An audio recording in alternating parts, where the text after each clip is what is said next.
Alright, so this is going to be a quick comparison. As I said, this is G1 size. It's a pretty big box. This is a standard Blu-ray. This is one of the titles I got. And look at this. It's pretty small.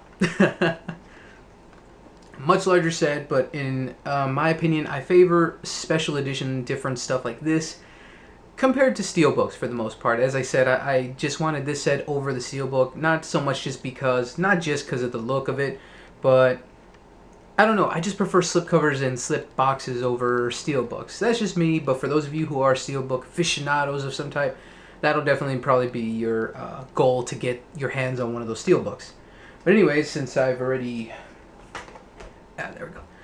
shown it, next title up is Kiss Kiss Bang Bang, one of Robert Downey Jr.'s comeback movies, and I really enjoyed this. This was a blind buy. I got this for $1.50 at one of my local pawn shops.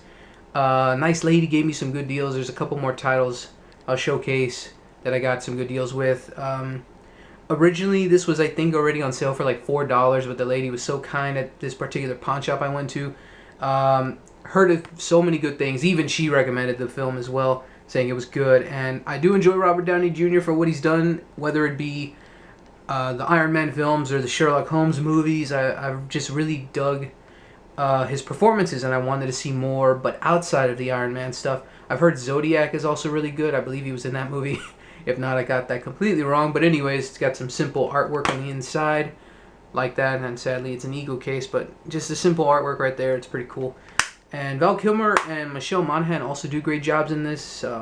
It's a thriller of sorts, a little bit of a mystery, some action buddy comedy stylings in here. Overall, just a really solid movie. Very happy, and it was definitely worth the blind buy at $1.50. Next up is one of my personal favorite comedies ever, and that is through Kevin Smith's View Askewniverse, and that is Jay and Silent Bob Strike Back. This edition, if you can tell, if I can catch it on the camera, it's a very glossy, very shiny artwork on the inside, and it's an original Miramax release. It is not the Lionsgate Miramax release. That one does not have this reflective surface on the artwork itself, and I do not believe it has the inside artwork. I know there's disc art, but I don't think there is that. I don't believe there is this artwork on the inside, so that's definitely a plus if you can search after this particular edition. I believe it's getting a little bit harder to come by, so funny, crude, hilarious. If you're a fan of Kevin Smith's films or just the Jay and Silent Bob characters, it's definitely worth your time. As I said, it's one of my favorite comedies of all time. It's lowbrow humor, and definitely not the most understanding of Kevin Smith's movies. He usually has a little bit more realism in his comedy, but this just went so far off over the top, and I loved it. Let's see, on the same tone of the comedies here, we got Stepbrothers. Lowbrow stuff, but so quotable and so hilarious as well. Definitely Will Ferrell and John C. Reilly at their funniest, in my opinion. I definitely enjoyed this film more than Talladega Nights. I know I'm probably in the minority because a lot of people really enjoyed that movie, but I don't know. I just enjoyed this film, and the artwork is pretty sweet inside as well. Sony does great releases on the inside artwork and stuff like that. It's got a lot of special features, and it's it's hilarious. If you enjoy Will Ferrell, stupid comedies like this, or like old school, when they're good, they're good. When they're awful. So I definitely understand if you hate Will Ferrell. But this and Anchorman and a slew of other movies he's done in the past few years are some good hits in my opinion, but some other misses I can definitely see why. Like Semi-Pro wasn't all that great in this whole stupid comedy genre he's done. But yeah, if you enjoy a decent slapsticky Will Ferrell type movie, this is definitely it for you. And for $4.99, I was definitely happy to get it. I've yet to see this, but this was another one of those deals that I said that particular lady at a pawn shop I went to gave me. This was originally going to be $10, and that is Pan's Labyrinth, Guillermo del Toro's supposedly excellent creature-filled thriller fantasy thriller from what it says on the spine.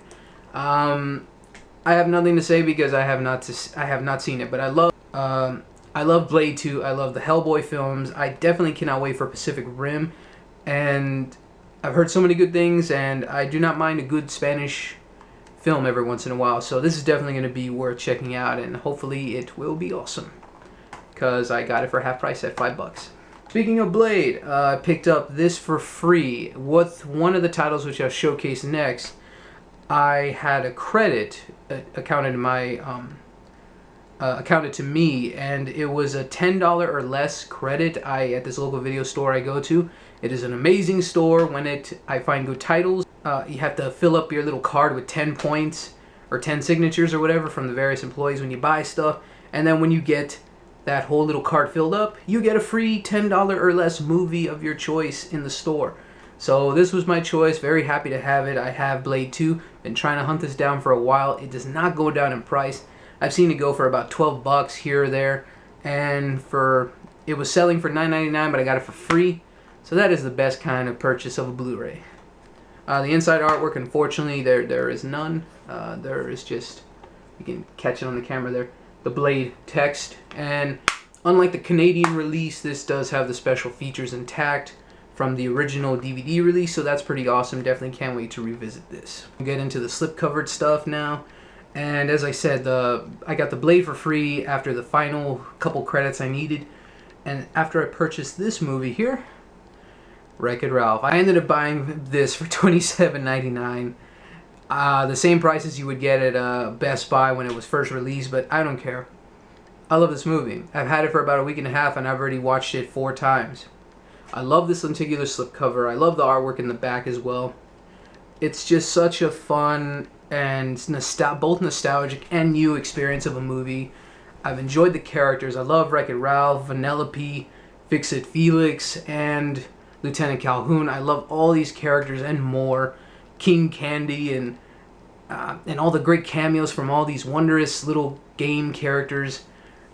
It's just an awesome movie. It looks excellent on Blu-ray. Sadly, some of the special features are a little bit meh, but overall, so worth every penny in every way. So, and of course, I got the free credit to get Blade for free, so not a bad deal if I do say so myself.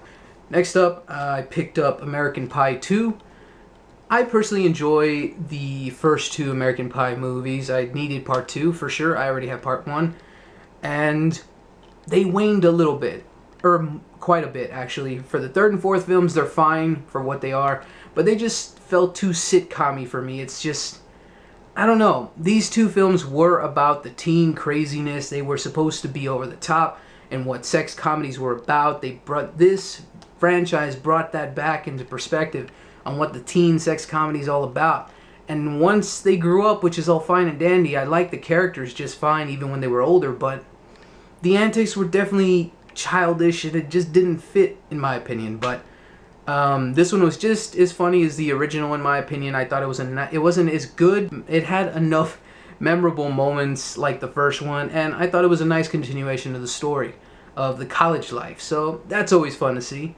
And it's got a pretty awesome slipcover as well. So